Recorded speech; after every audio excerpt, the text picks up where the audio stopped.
যারা আগুনে পড়ে মারা যায় তাদেরকে কি শহীদের মৃত্যু বলা যাবে? নবী সাল্লাল্লাহু আলাইহি ওয়াসাল্লাম বলেছেন, আল হারিক ও শহীদ, যারা আগুনে জ্বলে মারা যাবে তারা শহীদ। কিন্তু শহীদ হওয়ার জন্য তার আগে শর্ত হচ্ছে, 1 নম্বর শর্ত ইসলাম, ঈমান, মুসলিম মুমিন হইতে হবে, কাফের শহীদ নয়।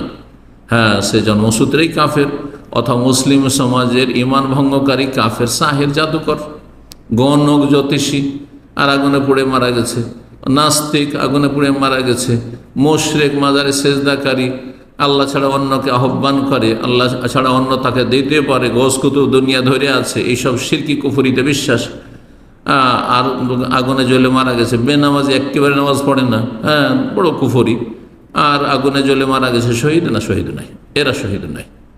সর্বনিম্ন ইসলাম আছে, ফাসিক, হয়তো বিভিন্ন পাপ আছে, কিন্তু তার তৌহিদ ঠিক আছে, ইসলাম ভঙ্গকারী কোনো কিছু তার জীবনে নেই।